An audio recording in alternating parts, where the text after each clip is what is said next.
Мен сіздерге экранымды көрсетейін. Жақсы, экраным көрінді, иә, барлықтарыңызға? Иә, көрініп тұр. Жақсы, балалар. Бүгінгі сабағымыздың тақырыбы Қазақстан Халқы Ассамблеясы татулықтың бастауы деп аталады. Бүгін сіздермен оқу мақсатымыз экранда көрсетілген. Осы мақсатқа жетеміз деген сенімдемін. Ендеше сабағымызды ой түрткіден бастайық, миға шабуыл жасайық, балалар. Экранда сіздерге сұрақтар көрсетілген. Қазақстан Халқы Ассамблеясы туралы не білесің? Естіп жүрміз, иә, бұл тіркесті, балалар? Не естідіңіздер, не білесіздер?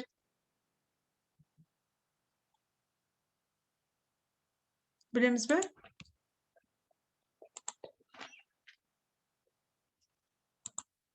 Шапағат, сіз білесіз бе Қазақстан Халқы Ассамблеясын?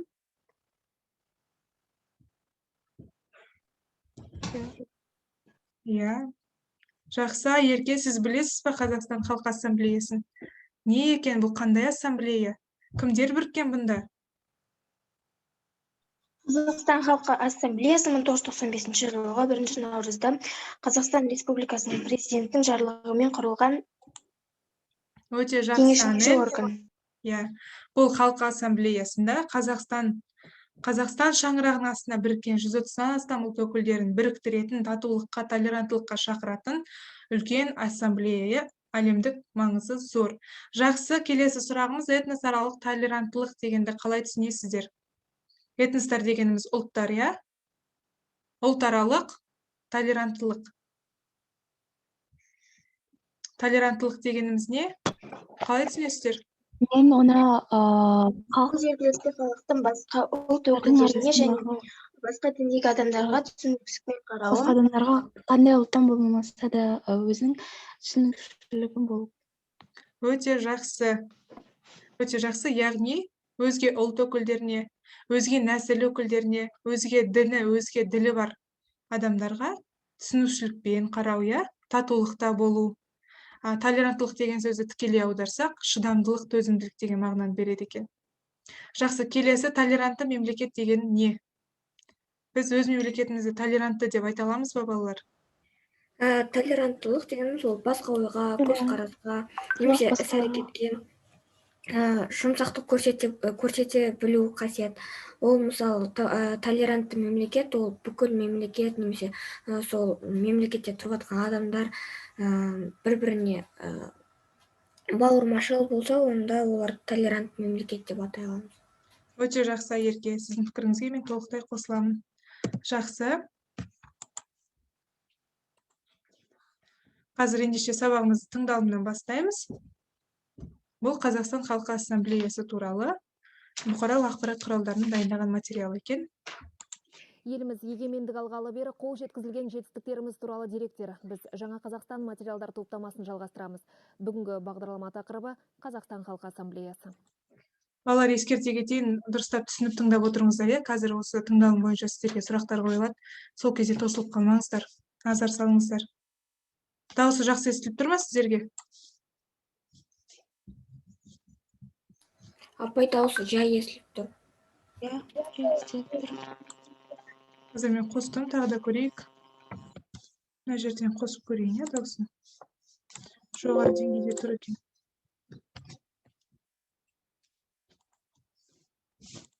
Еліміз егемендік алғалы бері қол жеткізілген жетістіктеріміз туралы деректер. Біз жаңа Қазақстан материалдар топтамасын жалғастырамыз. Бүгінгі бағдарлама тақырыбы Қазақстан Халқы Ассамблеясы. Қазақстандағы алғашқы этномәдени орталықтар 80-ші жылдардың аяғында пайда болды. Ал 1992 жылы елбасы Нұрсұлтан Назарбаев еліміздің барлық этникалық топтарын біріктіретін институтты құру туралы идеяны жария еткен. 3 жылдан кейін бұндай ұйым құрылды. Ол Қазақстан Халқы Ассамблеясы болды. Тұңғыш президент туралы заңға сәйкес Нұрсұлтан Назарбаев ұйымның төрағасы атанды. Ассамблея Қазақстандағы 17 конфессия мен 130 этнос өкілдерін біріктірді. Ол Біріккен ұлттар ұйымы және Еуропадағы қауіпсіздік және ынтымақтастық бойынша ұйымның оң бағасын алды. Бүгінде ассамблея жоғары мәртебелі конституциялық орган. Ұйымның 9 мүшесі парламент мәжілісінің депутаты болып сайланады. Ал жергілікті деңгейде кішігірім халық ассамблеялары жұмыс істейді. Қазақстан халқы ассамблеясының сессиясы жылына кем дегенде бір рет өткізіледі. Кездесудің басты мақсаты республика азаматтарының құқықтары мен бостандықтары, ұлттық мәдениеттер, тілдер мен әдет-ғұрыптар мәселелерін талқылау. Бүгінде ол үшін қажетті барлық жағдай жасалған. Еліміздегі этномәдени бірлестіктердің саны тұрақты түрде артып келеді. Қазір олар 800-ден асады, оның ішінде 28-і республикалық. 15 тілде газет-журнал, 8 тілде радио бағдарламалар, 7 тілде телебағдарламалар шығады. Білім беру толықтай өзбек, тәжік, ұйғыр және украин тілдерінде жүргізілетін 88 мектеп жұмыс істейді. 108 мектепте 22 этностың тілі жеке пән ретінде жүргізіледі. Нұрсұлтан Назарбаев келесі 2015 жылды Қазақстан халқы ассамблеясының жылы деп жариялады. Осыған орай ұлттық шаралар жоспары құрылып, Қазақстан халқы форумы өткізілмек. Жақсы. Естідіңіздер, иә, балалар? Түсіне алдық па? апай. Жақсы, енді қазір сұрақ тыңдалымнан кейінгі тапсырмалар. Бірінші сұрағымыз: Қазақстандағы алғашқы этномәдени орталықтар қашан пайда болды дейді. 80-ші жылдардың 1992. Иә, 80 жылдардың аяғында орталықтар пайда бола бастады, иә?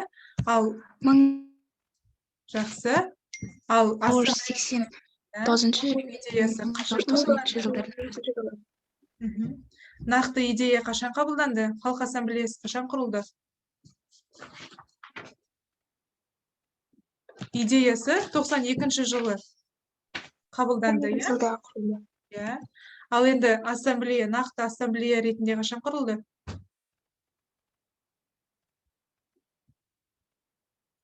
Үш жылдан кейін 3 жылдан кейін 95 жылы. Өте жақсы. Шапағат жауап берді ғой деймін, иә, қателеспесем. Жақсы. Келесі.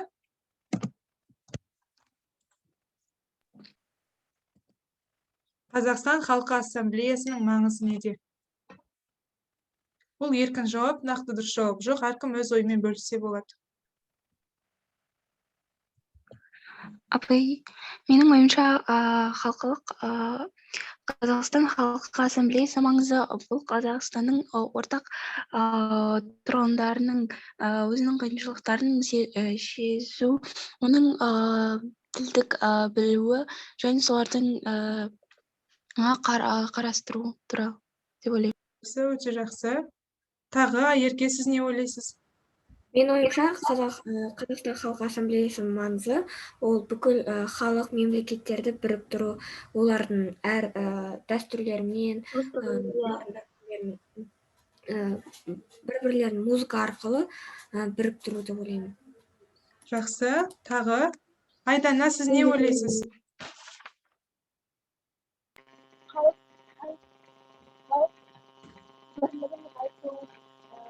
Иә.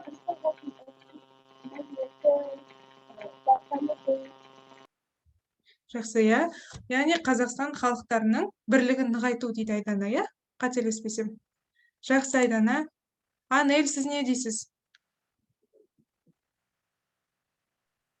Мен ойымша, Қазақстан халқының ассамблеясы маңызы ол біз көпұлтты мемлекет болғандықтан Қазақстан халқының ассамблеясы арқылы бір-бірімізге деген бірлігіміз, достығымыз артады деп ойлаймын. Өте жақсы. Яғни Қазақстан халқы ассамблеясы қазақ жерінде өмір сүріп жатқан 130-нан астам этнос өкілдерін біріктіріп, әр ұлттың, әр этностың мәдениетін, дінін, ділін жоғалтып алмауға көмектесу, өзара татулықты сақтау, иә? Өте жақсы, балалар. Енді қазір оқылым, жүгісу әдісін пайдаланамыз, әдеттегідей. Оқулықтарыңызда 121 бетті ашайық. Мен де сіздермен бірге қарап отырайын. 121 бетте ассамблеяның қызметі деген мәтін сіздерде көрсетілген. Қазір соны жүгісу әдісі арқылы бөліп оқимыз. Одан кейін мәтіннен кейінгі тапсырмаларды орындаймыз. Ерке, сіз бастаңыз.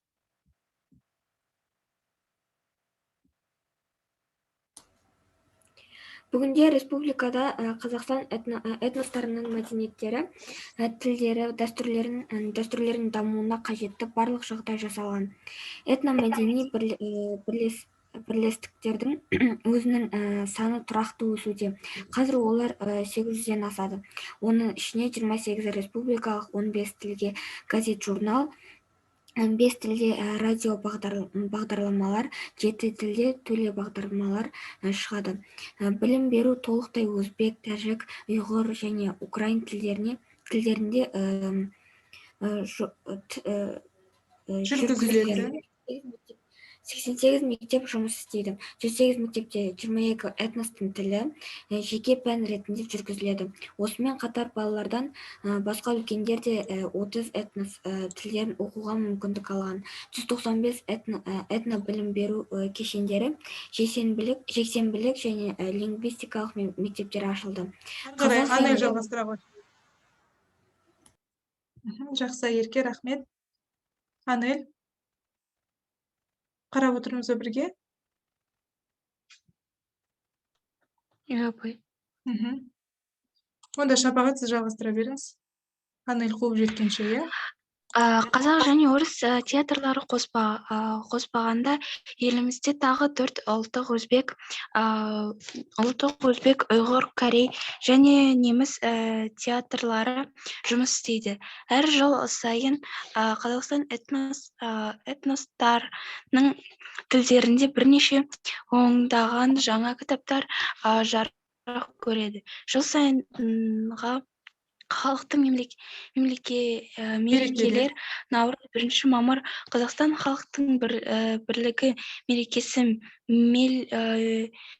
Масленица, Сабантайды атап өту дәстүріне айналды. Егер мемлекеттің қалыптасу кезеңінде басты міндет экономикалық төзімділік пен қоғамдық келісім негіздеріне қоғамның барлық азаматтары мойындағы ортақ құндылығы мен қағидаттар жүйесіне негізделген ұлт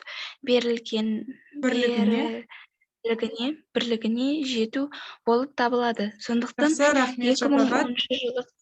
Ары қарай, Анель, сіз қосыла алдыңыз ба? Сондықтан 2010 жылы сәуірде Қазақстанның ел бірлігі доктринасы қабылданды. Бұл бізді қандай күш біріктіреді және біртұтас етеді. Соны түсінудің тәсілі бұл болашаққа бірігіп ұмтылудың серпіні. Ел президенті еліміздегі тіл мәселесіне ерекше көңіл бөліп келеді. Этносаралық қатынастар жүйесінде мемлекеттік тіл ел бірлігін қалыптастырудың маңызды факторы болып танылған. Сондықтан да ассамблея қызметіне мемлекеттік тілдің қолданыс аясын кеңейту маңызды орынға ие. Рахмет, Анель. Ары қарай, Айдана жалғастыра қойыңыз. Айдана қатысып отырмыз ба?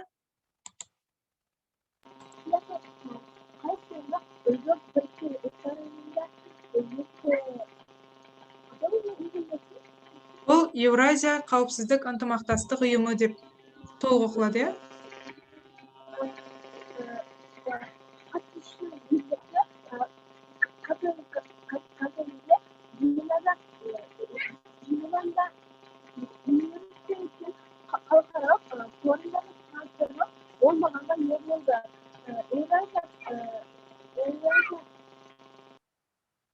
Еуразия қауіпсіздік ынтымақтастық ұйымына, иә?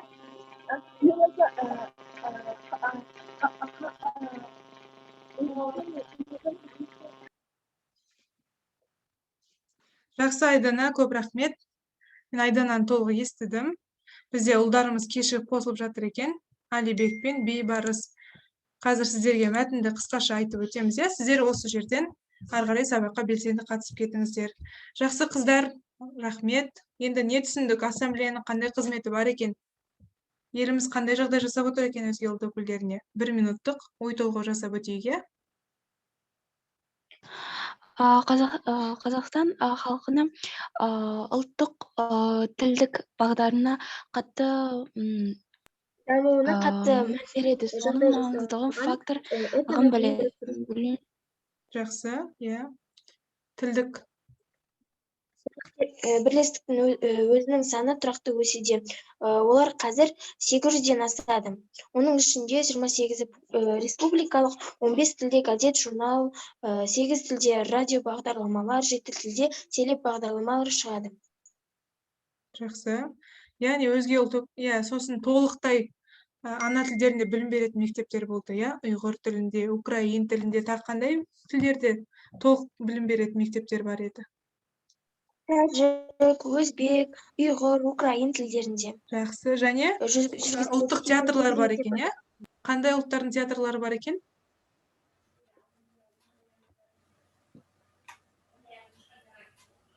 Өзбек, ұйғыр, Өзбек, корей, ұйғыр және неміс тілде театрлары жұмыс істейді. Жақсы. Сосын соңына қарай айдана оқылған бөлікке назар аударайық. Осы жерде Еуразия қауіпсіздік ынтымақтастық ұйымы деген бар, Айдана қайта қосылып жатыр, жақсы. Осы жерде не аударылды дейді? 56 мемлекет тіліне. 56 мемлекет тіліне аударылды дейді. Нені аударыпты?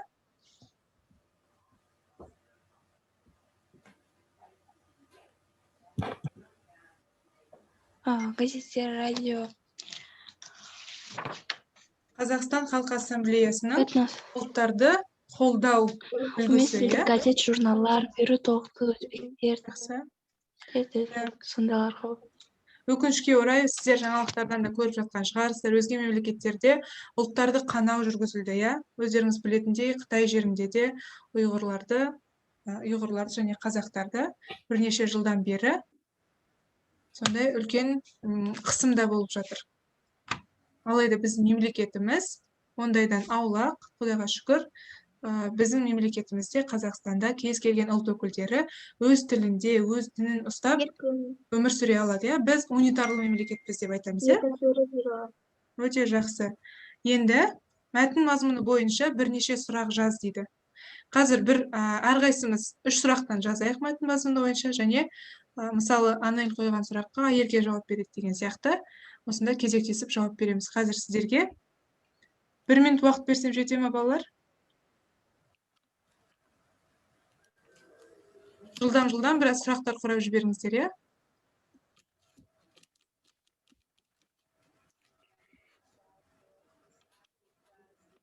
Жүрді. Дайын болғанда айтыңыздар.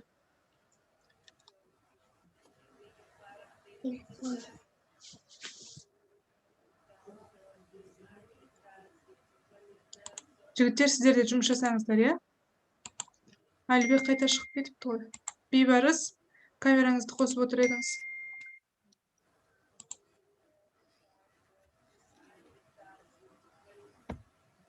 Апай қатып жатыр дейді.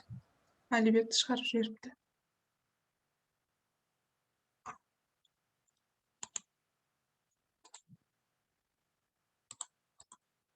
Айдана, егер сізде микрофоныңызда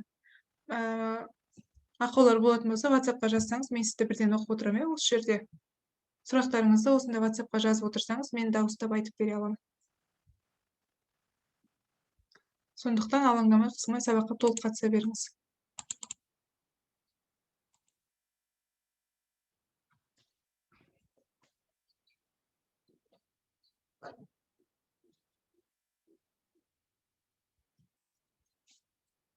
Мені Бейбарыс камерасын қосып отыр.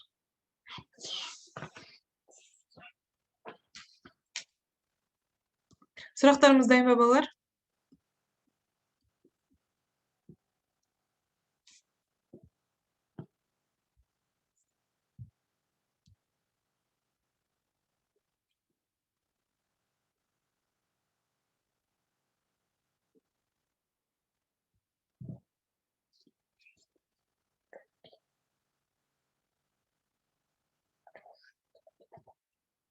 Мәтінге Жақсы. Иә, мәтінге байланысты. Өздеріңіз оқыған мәтін бойынша сұрақтар қоясыздар.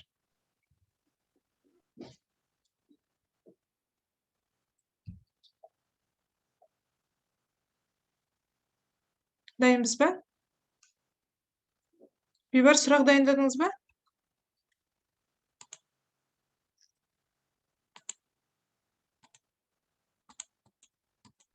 Апай қоя берейін бе бірінші сұрақ? Жақсы, басқа балаларда онда жұмысымызды аяқтайық, иә? Бірнеше сұрақ болса жеткілікті. Жақсы, Анельдің сұрағына кім жауап бергісі келеді, балалар? Әлде мен өзім айтайын ба, кім жауап беретінін? Бейбар, жауап бересіз ба Анельдің сұрағына? Мен жоқ. Жақсы, Шапағат, онда сіз жауап бере беріңіз. Иә, Анель, бастаңыз. Этнобілім беретін жексенбілік және лингвистикалық қанша мектеп ашылды? Өте жақсы.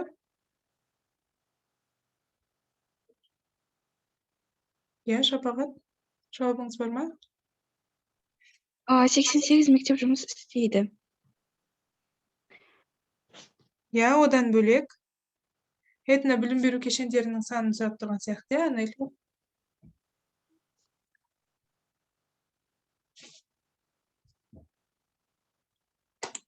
Жауап бар ма, Шапағат?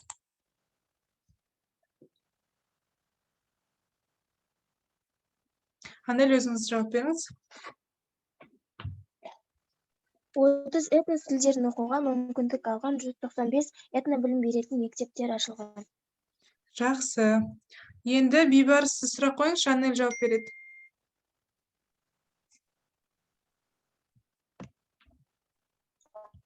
Бейбарыз, сұрақтарыңыз дайын ба? Жақсы, онда Бейбарыс дайындалғанша мен Айдананың сұрағын дауыстайын, иә? Оған Анель сіз жауап бере беріңіз. Айдананың сұрағы былай. Жыл сайын қандай халықтық мерекелер атап өту дәстүрге айналды дейді.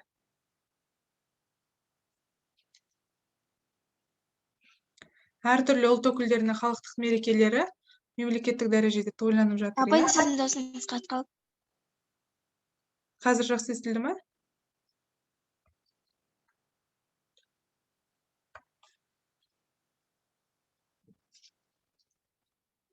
Даусым естілді ме, балалар?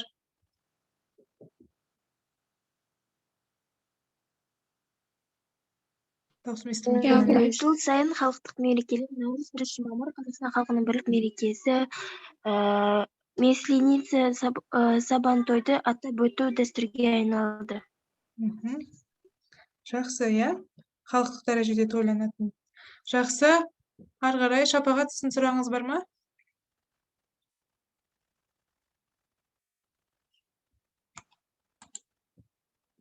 Шапағаттың сұрағына Айдана жауап береді, иә?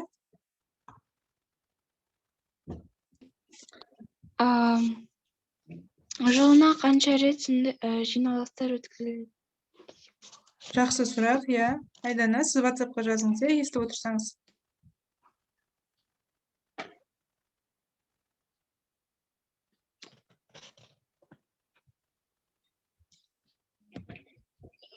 Иә, Айдана, жауабыңыз бар ма? Апай, менде тағы бір сұрақ бар. Қазір Шапағаттың сұрағына жауап алайық. Жақсы, Шапағат, өзіңіз айтыңызшы. Қанша рет жиналыс өткізіледі екен?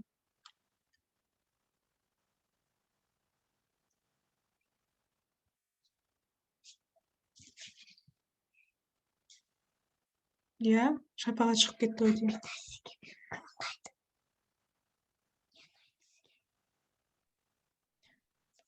Жақсы, сондай болса, ары қарай оқылым тапсырмалары аяқталды, балалар. Келесі бізде жазылым тапсырмаларымыз бар. Оқылымнан кейінгі тапсырмалар. Бізде қазір уақытымыз аяқталуға жақын. Қазір осы жаттығуды орындайықшы. Кітаптарыңыздың 123 бетінде 8-ші тапсырма бар, иә? Көп нүктенің орнына тиісті жұрнақтарды қойып, мақал мәтелдерді жаз дейді. Кәне айтайық. Ауызша орындасақ болады. Қайда болса ырыс сонда. Жақсы, бұл жерде не қойдыңыз? Бұл жерге не қойдыңыз? Жұрнақ. Жұрнақ. Қандай жұрнақ қойдыңыз? Болса дегенде апай Болса. сөзінде. Бұл Са жұрнақ. түбірі Жақсы. Бұл ненің жұрнағы?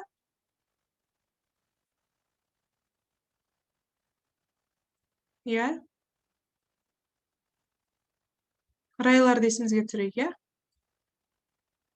Сасе деген қай райдың жұрнағы еді? шартты райдың Жақсы, жұрнағы. шартты райдың жұрнағы. Жақсы. Келесі. Бейбарыс айтады келесі мақалды.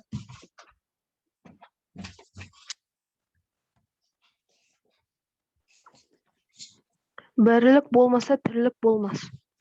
Иә. Бірлік болмай, тірлік болмас. Қандай жұрнақтар қойдық?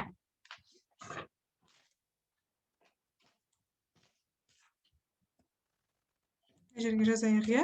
Бірлік болмай, тірлік болмас.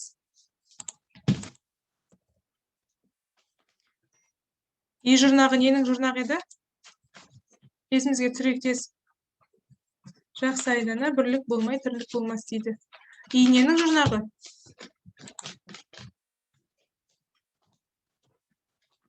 А, Е, И деп нені жаттап едік, балалар?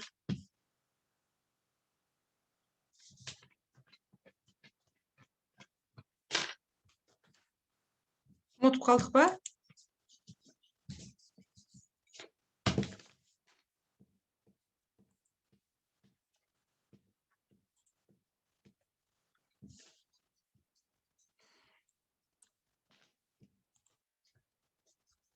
Көсемшенің жұрнақтары, балалар.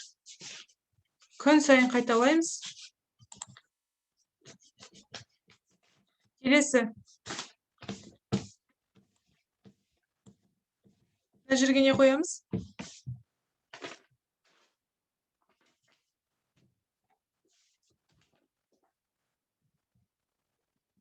Жақсы Айдана.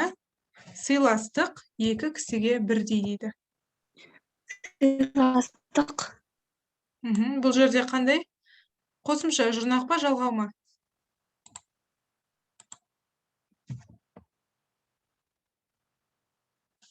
Жұрнақ па, жалғау ма бізде бұл? Жалғау емес. Бізде жалғаудың 4 түрі бар, иә? Септік, көптік, тәуелдік, жіктік. Бұлар оған жатпайды. Сыйластық. Қараңыздар, сыйлас деген басқа сөз, сыйластық деген жаңа сөз. Жұрнақтың қандай түрлері бар еді? Сөзді тудыратын жұрнақ, сосын сөзді түрлендіретін жұрнақтар бар, иә? Бұл қайсына жатады? Сөз түрленіп тұрма, жаңа сөз туып тұрма?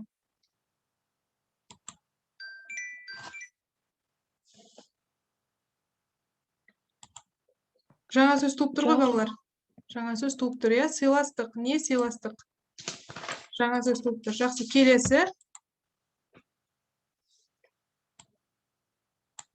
Мына жерге не қоямыз?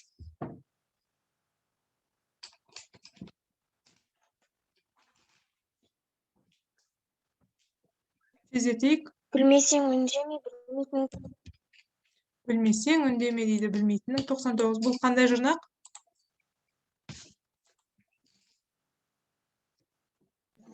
Бұл шартты райдың жұрнағы. Оны қалай тексеріп алсақ болады деп едік, балалар? Не қойсақ тексере аламыз деп едік? Шартты рай екен, шарт мәні бар екенін қалай білеміз?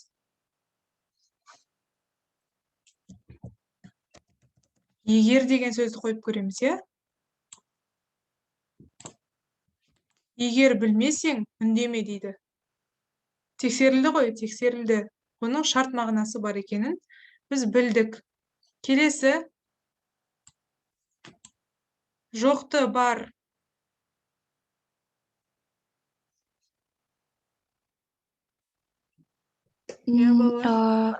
Жұрты бар десең, құтты болар. Барды жоқ десең, жұт болар. Жақсы, жоқты бар десең, құт болар.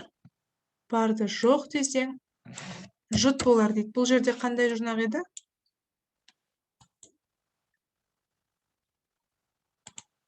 Иә? Бұл тағы да Бұдай шарттар шартты райдың жұрнағы. Енді мына сөзге қарайықшы, жұт болар дейді. Жұт деген не екенін білесіздер ме, балалар? егер сен жоқ деп айта берсең, сенде ештеңке жоқ болады деген. Жұт болар деген, жұт деген жаңағыдай ашаршылық, жоқшылық мағынасын береді. Жұтта қалған деп айтады. Жұт болды биыл деп. Кезінде қазақтың басына қиын күндер өткен кезде осы сөз өте жиі қолданылған екен. Жұт деген.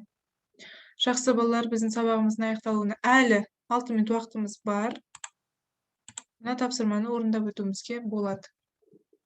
Оқылымда жаңа мәтінді оқыдыңыздар ғой, мәтінді толық білдіңіздер. Енді оқыған мәтін бойынша өз пікіріңді бір сөйлеммен жаз дейді. Өз пікіріңді дәлелде, одан кейін мысал келтір, және қорытынды жаз.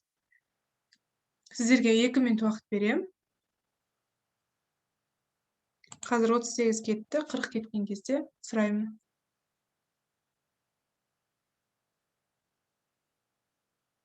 Мысалы, пікір. Мен Қазақстан Халқы Ассамблеясының ұлтаралық достықты насихаттайтынынан көзім жетті. Дәлел. Ары қарай дәлелдейміз. Себебі солай дәлелдейміз.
Екі минут уақытымыз аяқталды, иә? Жазып үлгердік па, балалар?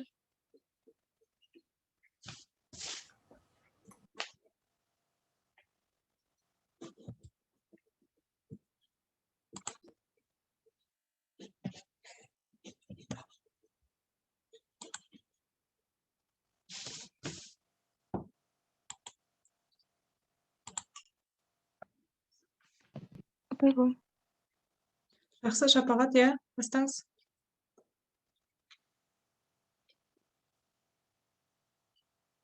Менің ойымша бұл мәтінде керек заттар жазылған. Дәлел. Өйткені бұл мәтінде республикалық мәселелерді айтылған. Мысал, жыл сайын халықтардың мерекелік жарық көреді. Оның оқитын мектептері, оқитын газеттері, тыңдайтын радиолары әртүрлі түрде жазылғанда айтылған. Қорытынды. Осы мәтінге қарағанда тілдік маңызын білу керек. Өте жақсы. Шапағат, рахмет. Я, тағы Анель, сіз айтасыз ба? Ерке, сіз шығып кеттіңіз ғой дейме? Соңынан қайта қосылдыңыз. Иә, апай, мен шығарып жібердім. Жақсы. Ендеше сабағымыздың аяқталуына бір ғана минут уақытымыз қалған екен. Бағалайық. Бүгін мен сіздерді бағаламаймын, сіздер бүгін өздеріңізді бағалайсыздар. Әркім өз деңгейін біліп отыр, иә? Жетістік баспалдағы әдісін пайдаланамыз. Қай баспалдақтасыздар, балалар? Не ойлайсыздар бүгінгі сабақ туралы? Өздеріңізге қандай баға қоясыздар?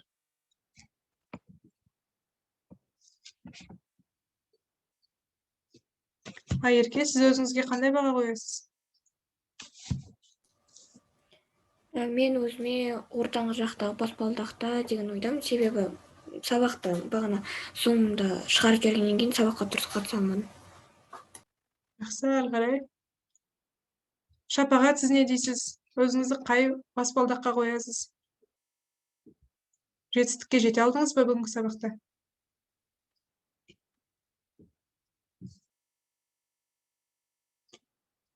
Шапағат.